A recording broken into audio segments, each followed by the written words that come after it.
এর মূল কারণ হলো এই, আজকে বাংলাদেশের মুসলমানদের মাথার মধ্যে ইসলামের দুশ্মনেরা, ইসলাম ফোবিয়া, ইসলামের আতঙ্ক, ইসলামের ভয়, ইসলাম আসলে এটা হবে সেইটা হবে, বের হতে পারবে না, বস্তাবন্দি করবে মহিলাদেরকে, সবাইকে এই করতে হবে সেই করতে হবে। এই ভয় ভীতি সৃষ্টি করার কারণে আসলে মুসলমানরা ইসলামকে ভয় পায়। আসলে ইসলামের চেয়ে ভালো করে নীতি আদর্শ গোটা দুনিয়ার মধ্যে নেই। এইটা তোমাদেরকে প্রথম বুঝতে হবে। আমাকে অনেক গাঁজাখোর বলে, হুজুর যদি ইসলামী হুকুমত আসে তোমার গাঁজার অবস্থাটা কি হবে? আমি বললাম কোনো টেনশন নাই, তোমার নিজের থেকে গাঁজা ছেড়ে দিবে। সে বলছে কিভাবে? আমি বললাম দেখো তুমি একজন গাঁজাখোর, মসজিদে গিয়ে কি গাঁজা সেবন করতে পারবা? বল না হুজুর, মসজিদে গিয়ে গাঁজা সেবন করবো কিভাবে? বলি কেন? বলে সেখানে তো পরিবেশ নেই।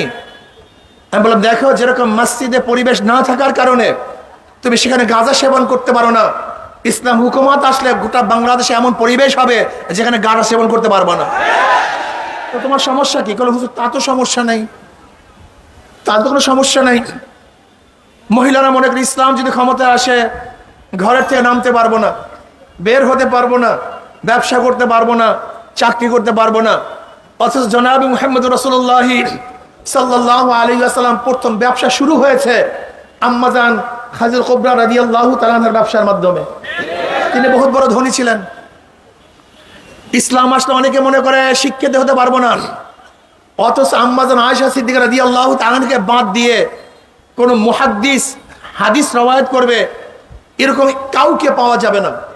শহরের উস্তাদ আম্মাজান আয়েশা সিদ্দিকা রাদিয়াল্লাহু তাআলা আনহা একটা কিতাব লেখা হয়েছে যেখানে 30,000 মুহাদ্দিসা মহিলা, 30,000 মুহাদ্দিসা মহিলাকে যেখানে নাম নেওয়া হয়েছে যে এতগুলি মুহাদ্দিসা ছিল। অথচ ইসলাম আসলে তারা মনে করে যে আমাদের কি হবে সেইটা হবে। হ্যাঁ, ইসলাম আসলে কি হবে? কোনো মেয়েরা ধর্ষিতা হবে না। ইসলাম আসলে কি হবে? কোনো মেয়েদের উপরে অ্যাসিডে দগ্ধ করা হবে না।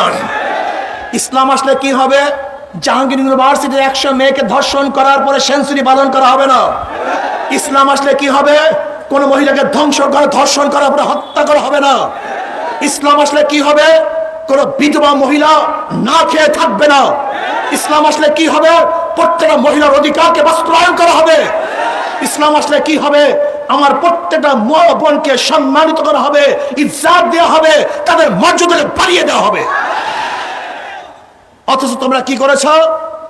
আমাদের মহিলাদের অধিকার নামে আমার মা বোনদেরকে পণ্য বানিয়েছ। আজকে যত ব্যবসা, যত খারাপ কাজের জন্য আমার মা বোনদের সবচেয়ে আশরাফুল মাখলুকাত, যাদের মাধ্যমে গোটা দুনিয়া সৃষ্টি হয়, সেই মা বোনকে পণ্য বানিয়েছে, চরিত্রহীনা করেছে, তাদেরকে নষ্ট করে ফেলছে। ইসলাম আসলে আমাদের মা বোনদের ইজ্জত সম্মান থাকবে সর্বোচ্চে, তাদের চেয়ে ইজ্জতওয়ালা কেউ থাকবে না, তাদেরকে ন্যায্য অধিকার দেওয়া হবে। ইসলাম ক্ষমতা আসলে ডাস্টবিনে খাদ্যের জন্য কাক কুকুরের সাথে কোনো গরিব আর লড়াই করবে না। সরকার প্রত্যেকটা ক্ষুধার্ত মানুষকে ক্ষুধা নিবারণ করার ব্যবস্থা করবে। ইসলাম ক্ষমতা আসলে বাংলাদেশে একজন বস্ত্রহীন মানুষ থাকবে না, গোটা বাংলাদেশের প্রত্যেকটা মানুষকে বস্ত্রের ব্যবস্থা সরকার প্রদান করবে। ইসলাম আসলে কি হবে? কোন মানুষ খোলা আকাশের নিচে থাকবে না, কোন মানুষ নিষেধের মধ্যে আর বৃষ্টির মধ্যে আর রৌদ্রের মধ্যে পড়বে না।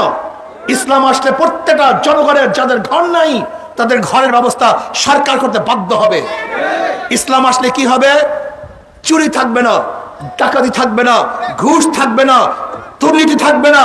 এই ফরিদপুর জেলার ছাত্রলীগের সভাপতি 2000 কোটি টাকা বিদেশে পাচার করতে পারবে না। ইসলাম আসলে কি হবে? আজকে 14 লক্ষ কোটি টাকা যারা শাসক ছিল তারা আমাদের দেশের টাকা বিদেশে পাচার করেছে। ইসলাম আসলে বাংলাদেশে একটা টাকা বিদেশে পাচার হবে না। আজকে ইসলাম আসলে কি হবে আপনারা জানেন?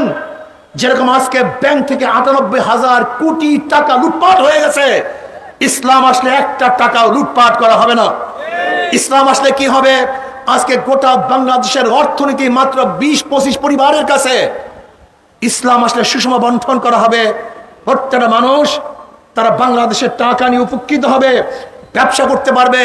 আজকে রিক্সাওয়ালাদেরকে টাকা দেওয়া হবে, ঠেলাওয়ালাদেরকে টাকা দেওয়া হবে, শ্রমিকদেরকে টাকা দেওয়া হবে, কুলি মজদুর তাঁতি ঋষি জেলে যেখানে গরিব আছে না কেন, বাংলাদেশের সরকার দায়িত্ব নিয়ে তাদেরকে ধনী বানাবার ব্যবস্থা করবে।